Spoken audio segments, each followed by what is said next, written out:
আসসালামু আলাইকুম প্রিয় বন্ধুরা, সবাই কেমন আছেন?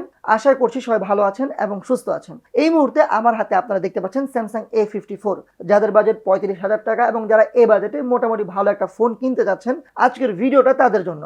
আজকের ভিডিওতে আমি আনবক্সিং করব স্যামসাং A54 এর এবং জানাবো ফার্স্ট ইমপ্রেশনে এই ফোনটি আমার কাছে কেমন লেগেছে। এটা কিন্তু ফুল রিভিউ না, এটা জাস্ট আনবক্সিং এবং ফার্স্ট ইমপ্রেশন। তো ভিডিওটি শুরু করার আগে অবশ্যই দেখে নিন আমাদের চ্যানেলটি সাবস্ক্রাইব করা আছে কিনা।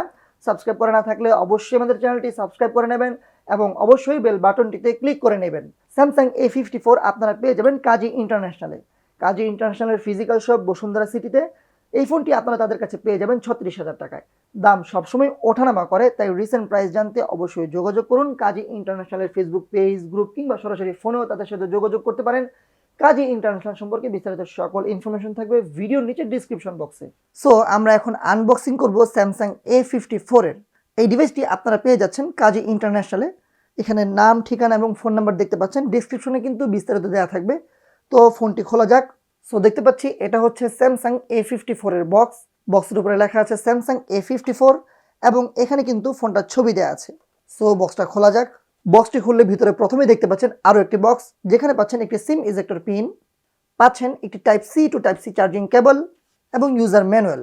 এর নিচেই থাকছে মূল ডিভাইসটি।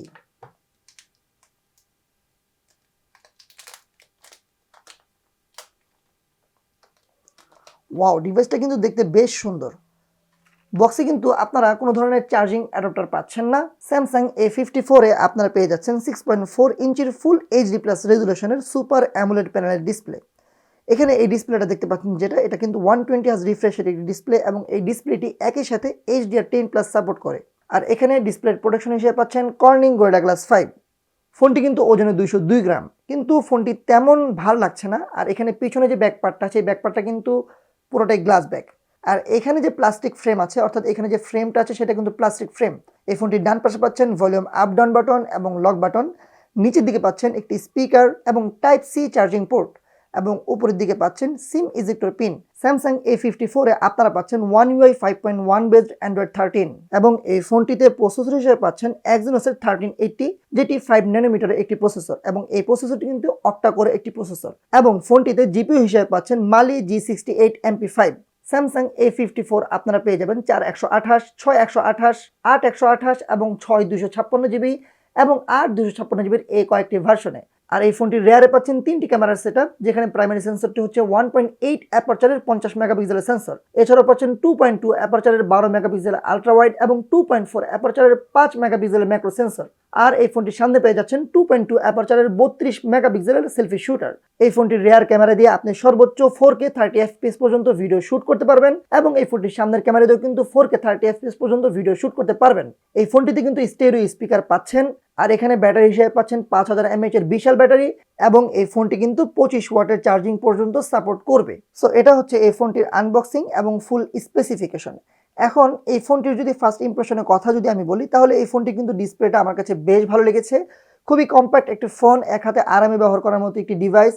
তবে এখানে ফোনটির চারপাশে অর্থাৎ ডিসপ্লে চারপাশে চিন ও বেজেল যেটা রয়েছে সেটা অনেক বেশি মনে হয়েছে দাম হিসেবে। তবে এখানে ডিসপ্লেটা কিন্তু অনেক বেশি স্মুথ। এখানে 120 হার্জ রিফ্রেশ রেট আপনি পেয়ে যাচ্ছেন, যার মাধ্যমে কিন্তু আপনি এই ফোনটি কিন্তু বেশ ভালোভাবে ব্যবহার করতে পারবেন এবং বোঝা যাচ্ছে এখানে কিন্তু স্মুথনেসটা অনেক বেশি। আর ইউআইয়ের কথা যদি বলি, ইউআইতে কিন্তু এখানে খুবই স্মুথ একটা ইউআই এবং ইউআইতে কিন্তু বেশি একটা প্রিইনস্টল অ্যাপ নেই। আর ডিজাইন নিয়ে বললে এই ফোনটির ব্যাকপার্টটা কিন্তু গ্লাস ব্যাক, যেটা অনেক ভালো লেগেছে। তবে ইন হ্যান্ড ফিল যদি আমি বলি, তাহলে আমার কাছে কেন জানি প্লাস্টিক মনে হচ্ছে, অর্থাৎ এই ফোনটি যেহেতু প্রিমিয়াম সেটা কিন্তু হাতে ধরে মনে হচ্ছে না। আর এই ফোনটির ক্যামেরার কথা যদি বলি, এখানে ফার্স্ট ইমপ্রেশনে আমার কাছে যে ক্যামেরাটা, সেই ক্যামেরাটা খুব একটা খারাপ লাগেনি, ক্যামেরাটা খুবই ভালো লেগেছে। তো এই ফোনটি নিয়ে বিস্তারিত আলোচনা, অর্থাৎ গেমিং, ক্যামেরা কোয়ালিটি, ডিসপ্লের কোয়ালিটি, সকল বিষয় নিয়ে আলোচনা থাকবে ফোনটির ফুল ইন ডেপথ রিভিউতে। সাথেই থাকুন, চ্যানেলটি সাবস্ক্রাইব করুন। আসসালামু আলাইকুম ওয়া রাহমাতুল্লাহি ওয়া বারাকাতুহু।